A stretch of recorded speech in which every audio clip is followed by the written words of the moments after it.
ਜ਼ਰਾ ਇਹ ਵੀਡੀਓ ਵੇਖਿਓ। अस्सलाम वालेकुम। जंग ईरान अमरीका ਦੀ ਲੱਗੀ ਆ ਤੇ ਮਹਿੰਗਾਈ ਦਾ ਗੋਲਾ ਸਾਡੇ ਵੱਲ ਨੂੰ ਆ ਗਿਆ। ਪੈਟਰੋਲ ਡੀਜ਼ਲ ਇੱਥੇ ਮਹਿੰਗਾ ਹੋ ਗਿਆ। ਜਿੱਦਾਂ ਪਤਾ ਨਹੀਂ ਈਰਾਨ ਇਸਰਾਈਲ ਦੇ ਜਿਹੜੇ ਮਿਜ਼ਾਈਲ ਆ ਉਹ ਪਾਕਿਸਤਾਨੀ ਪੈਟਰੋਲ ਡੀਜ਼ਲ ਉਹਨਾਂ ਦੇ ਵਿੱਚ ਪੈਂਦਾ। ਆਖੇ ਜੀ ਆਲਮੀ ਮੰਡੀ ਦੇ ਵਿੱਚ ਪੈਟਰੋਲ ਦਾ ਰੇਟ ਬੜਾ ਹੋ ਗਿਆ। ਉੱਥੋਂ ਹਜੇ ਖਰੀਦਿਆ ਹੈ ਨਹੀਂ, ਜਿਹੜਾ ਕੋਲ ਸਟਾਕ ਪਿਆ ਸੀਗਾ ਉਹੀ 50-55 ਰੁਪਏ ਚੱਕਤਾ। ਉਦੋਂ ਦੱਸਦੇ ਸੀ ਅਗੇ 30 ਮਾਰਚ ਤੱਕ ਕੋਲ ਸਟਾਕ ਪਿਆ ਤੇ ਫਿਰ 5-7 ਮਾਰਚ ਨੂੰ ਇਹ ਕਾਹਦੇ ਲਈ ਮਹਿੰਗਾ ਹੋਇਆ। ਇਹਦਾ ਮਤਲਬ ਹੈ 20-25 ਦਿਨ ਆਵਾਮ ਨੂੰ ਲੁੱਟਿਆ ਹਨਾ, ਆਵਾਮ ਦੇ ਢਿੱਡ ਮੁੱਛੇ ਨਾ ਆਪਣੇ ਢਿੱਡ ਭਰੇ ਹਨਾ। ਉਹ ਸਿਆਣੇ ਕਹਿੰਦੇ ਵੀ ਰਿਆਸਤ ਮਾਂ ਵਰਗੀ ਹੁੰਦੀ ਆ। ਇਹ ਮਾਵਾਂ ਇੰਨੀਆਂ ਜ਼ਾਲਮ ਕਿਦੋਂ ਹੋ ਗਈਆਂ ਇਹ ਪਤਾ ਹੀ ਨਹੀਂ ਲੱਗਾ। ਹੁਣ ਪੂਰੇ ਪਾਕਿਸਤਾਨ ਦੇ ਵਿੱਚ ਪੈਟਰੋਲ ਦੀ ਲੋਡ ਸ਼ੈਡਿੰਗ ਹੋਈ ਆ।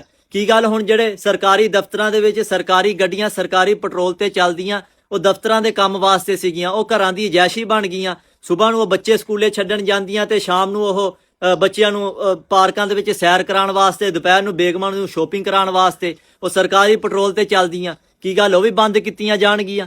ਕੀ ਗੱਲ, ਜਿਹੜੀਆਂ 20-25 ਗੱਡੀਆਂ ਪ੍ਰੋਟੋਕੋਲ ਦੇ ਵਿੱਚ ਅੱਗੇ ਪਿੱਛੇ ਚੱਲਦੀਆਂ ਤੁਹਾਡੇ ਉਹ ਵੀ ਬੰਦ ਕੀਤੀਆਂ ਜਾਣਗੀਆਂ? ਉਹ ਵੀ ਪੈਟਰੋਲ ਤੇ ਚੱਲਦੀਆਂ। ਜਿਹੜੇ 5-5 7-7 ਲੱਖ ਤਨਖਾਹ ਲੈਣੇ ਵਾਲੇ ਜਿਹੜੇ ਅਫਸਰ ਆ ਉਹਨਾਂ ਨੂੰ ਪੈਟਰੋਲ ਮੁਫਤ ਆ। ਕੀ ਗੱਲ, ਉਹ ਉਹਨਾਂ ਦਾ ਕੋਟਾ ਥੋੜਾ ਜਿਹਾ ਕੰਮ ਕੀਤਾ ਜਾਊਗਾ?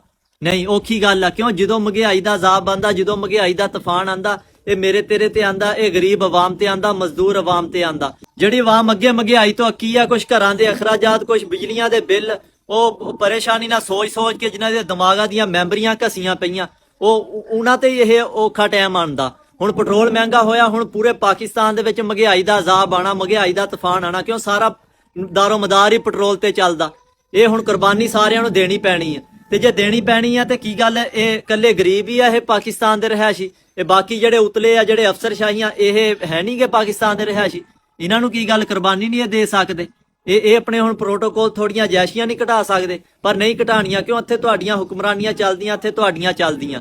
ਪਰ ਇੱਕ ਗੱਲ ਯਾਦ ਰੱਖਿਓ, ਸਿਆਣੇ ਕਹਿੰਦੇ ਹੁੰਦੇ ਵੀ ਬੰਦਾ ਹੱਥੋਂ ਹੀ ਆਪਣਾ ਅਗਲਾ ਰਾਹ ਸਾਫ਼ ਕਰ ਜਾਵੇ ਨਾ ਤੇ ਉਹੀ ਬੰਦਾ ਅਕਲਮੰਦ ਆ। ਇੱਕ ਅਦਾਲਤ ਰੱਬ ਦੇ ਹਾਂ ਵੀ ਲੱਗਣੀ ਆ, ਉੱਥੇ ਬੜੇ ਬੜੇ ਹਿਸਾਬ ਦੇਣੇ ਪੈਣੇ। ਉੱਥੇ ਨਾ ਇਹ ਅਫਸਰਸ਼ਾਹੀਆਂ ਚੱਲਣੀਆਂ ਤੇ ਨਾ ਉੱਥੇ ਗਰੀਬੀ ਅਮੀਰੀ ਚੱਲਣੀ ਆ। ਉੱਥੇ ਤੇ ਫਿਰ ਨਾਪ ਤੋਲ ਇੱਕ ਹੋਣਾ। ਉੱਥੇ ਤੇ ਫਿਰ ਪਾਣੀ ਦਾ ਪਾਣੀ ਤੇ ਦੁੱਧ ਦਾ ਦੁੱਧ ਹੋ ਜਾਣਾ।